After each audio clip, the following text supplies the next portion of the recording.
Livro narrado com estipulação de Cristiane Batista, inscreva-se, obrigada. Carl Jung, a teoria de Freud sobre a histeria.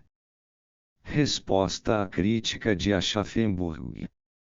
Ao tentar responder à crítica, no geral bastante moderada e prudente, que Aschaffenburg faz à teoria freudiana da histeria, faço-o no intuito de evitar que uma criança seja lançada fora juntamente com a água do banho.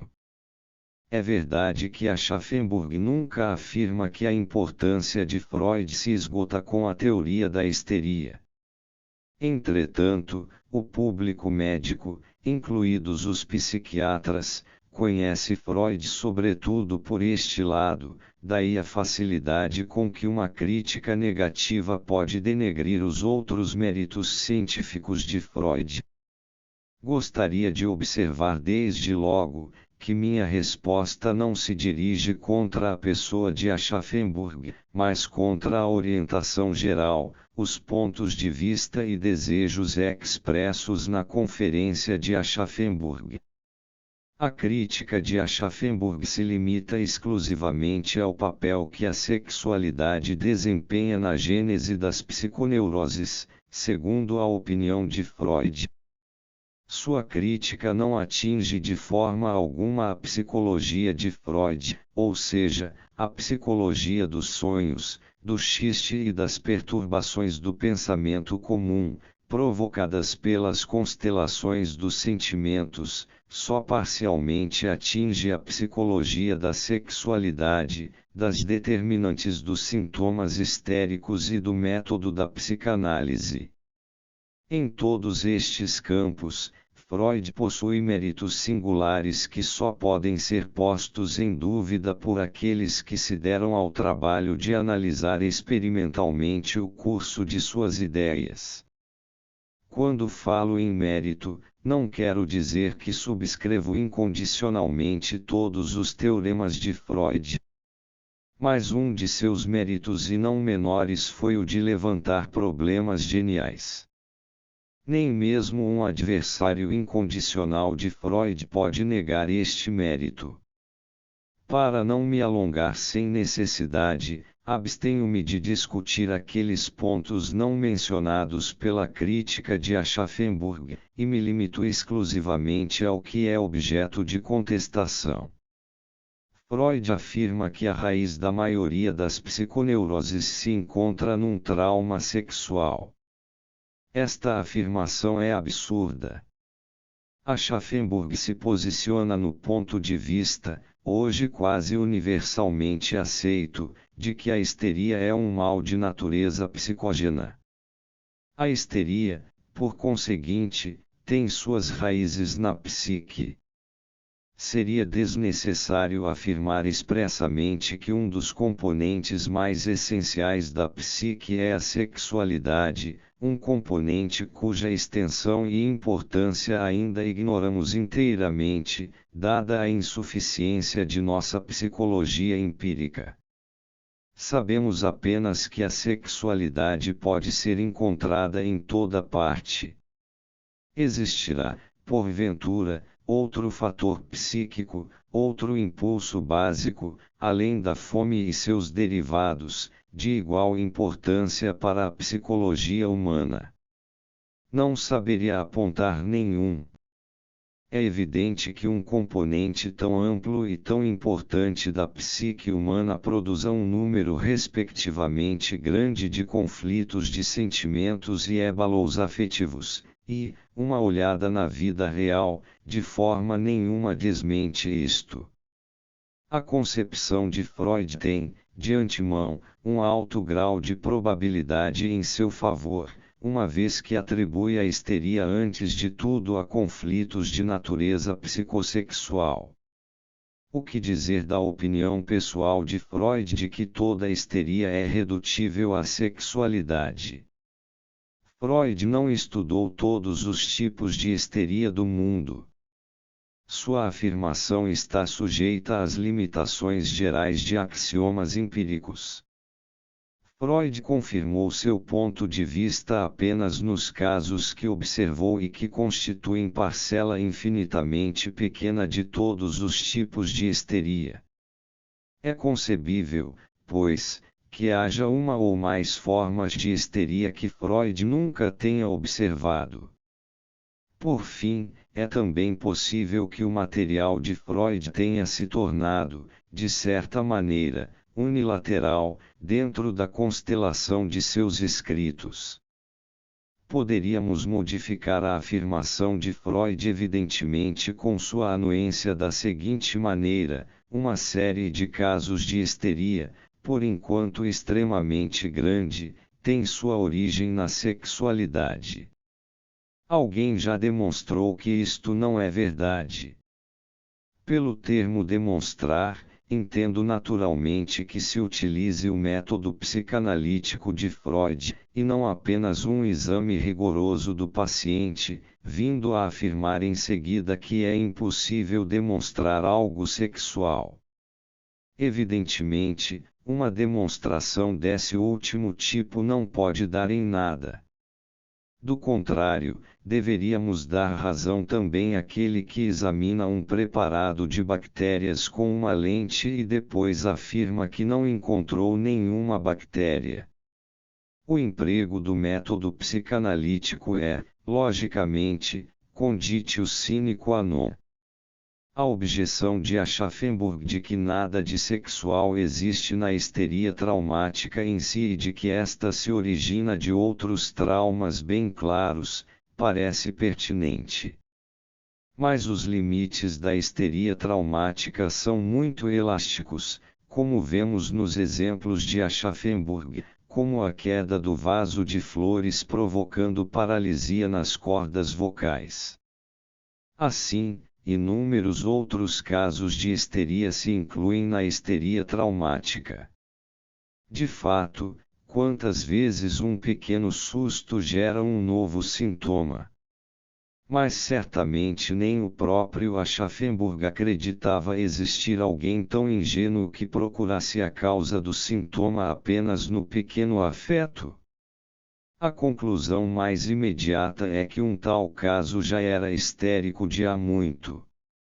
Se ocorre, por exemplo, um disparo na rua e uma senhorita que vai passando sofre por causa disso uma afasia, podemos afirmar tranquilamente que o copo já estava cheio há muito tempo e que, agora, apenas transbordou.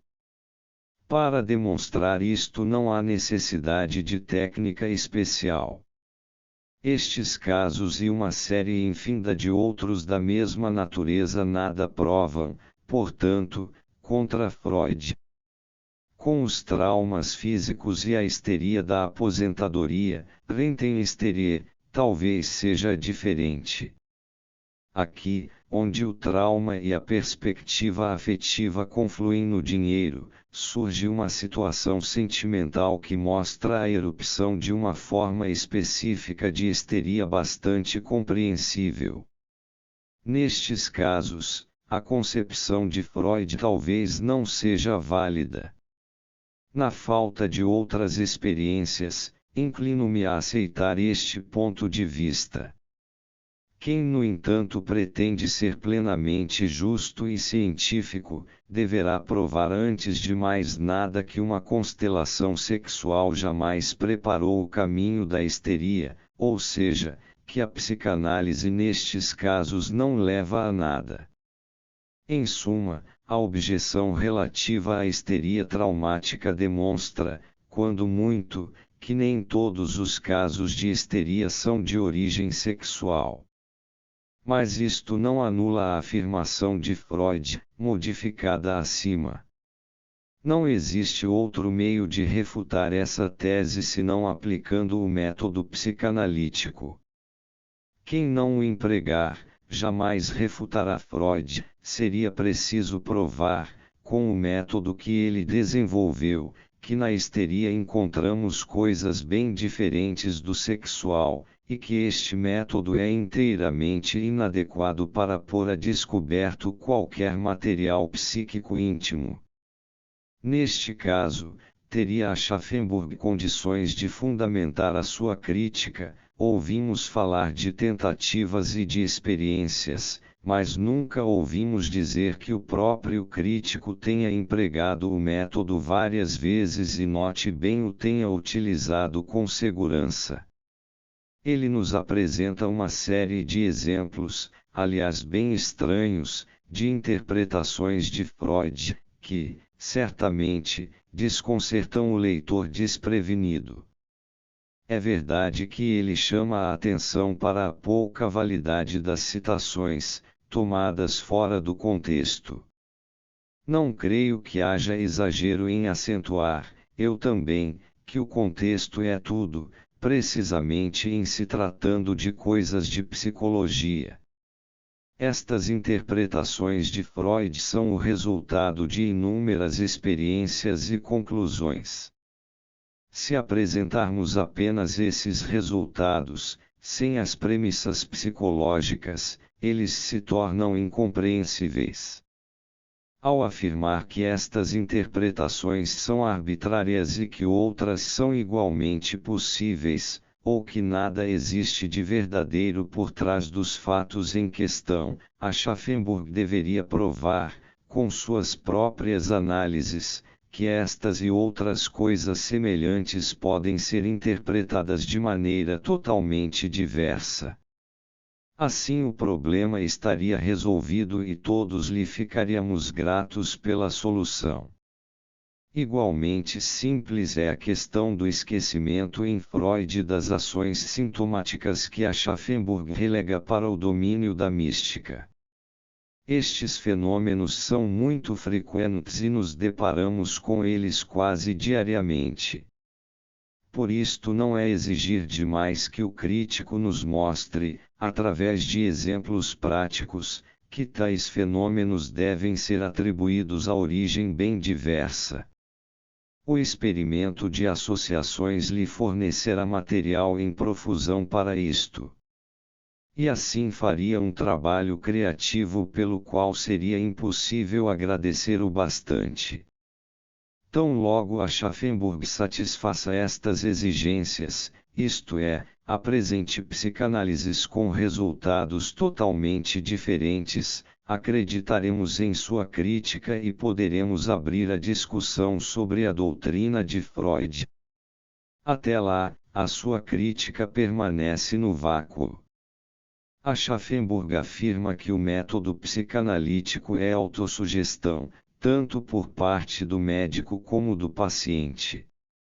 O crítico, além de estar devendo a prova de que conhece a fundo o método, precisa demonstrar também que o método é autossugestão.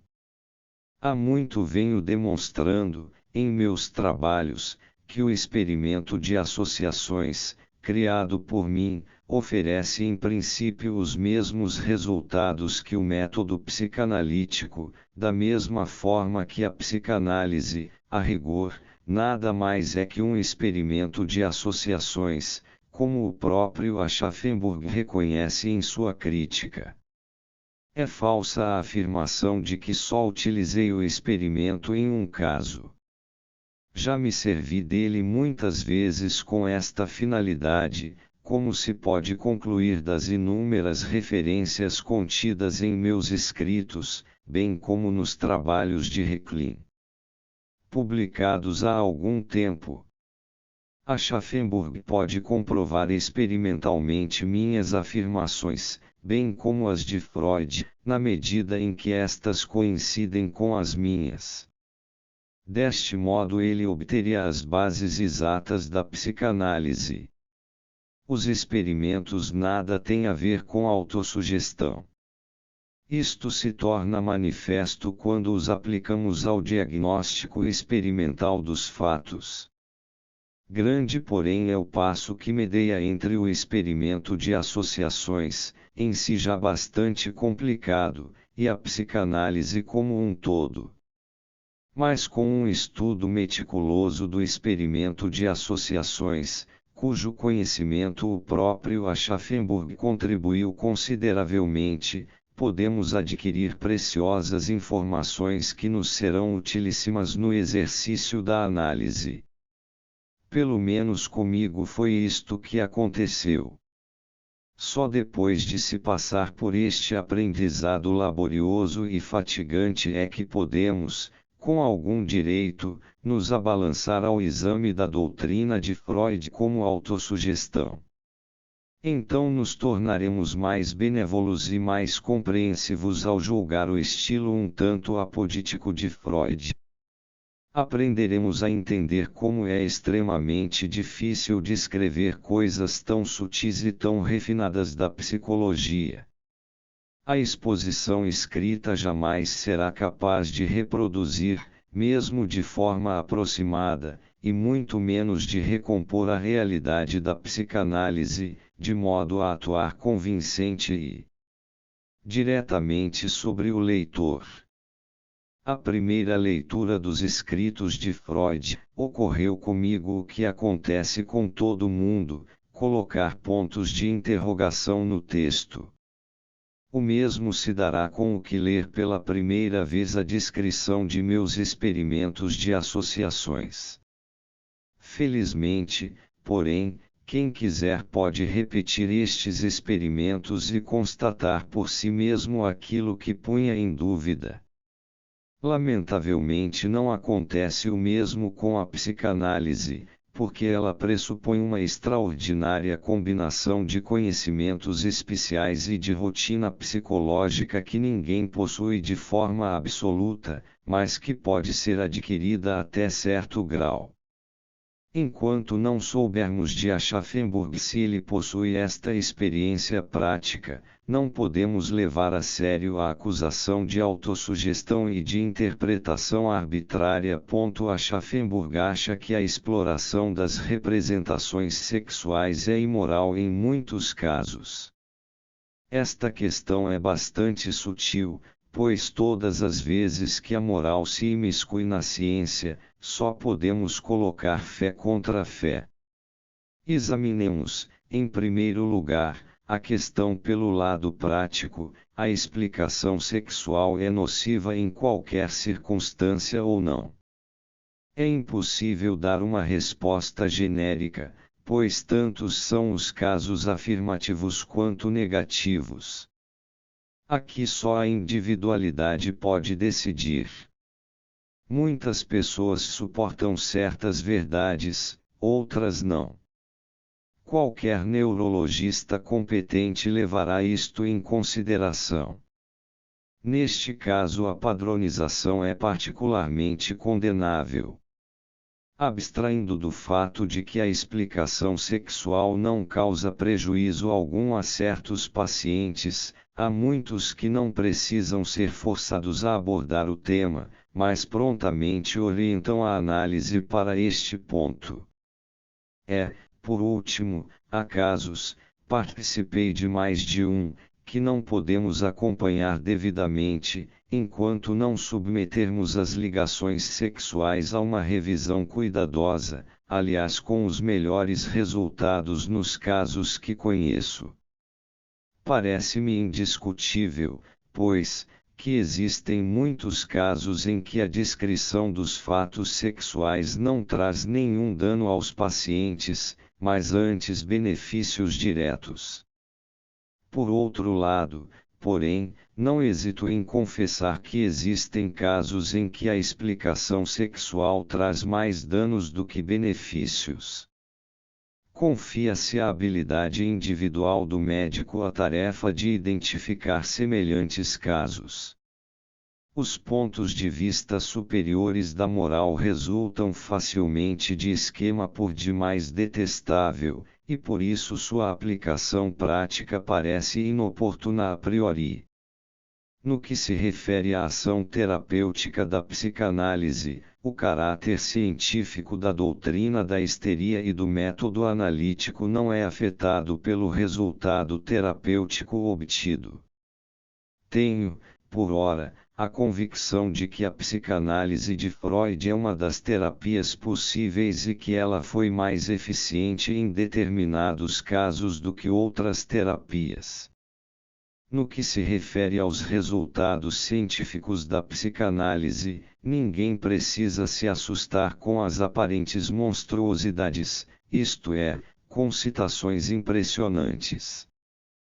Freud provavelmente cometeu muitos erros humanos, mas isto não impede que, sob a casca rugosa, esconda-se uma semente de verdade, cuja importância ainda não conhecemos suficientemente.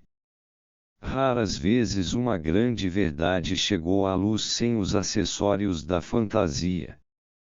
Pensemos, por exemplo, em Kepler e Newton.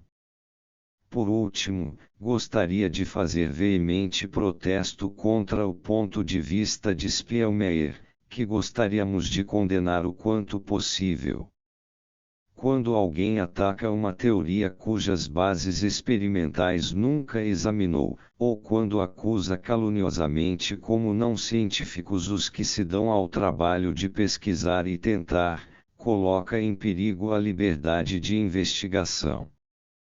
Pouco importa que Freud tenha errado ou não, a verdade é que tem boas razões para ser ouvido no Fórum da Ciência.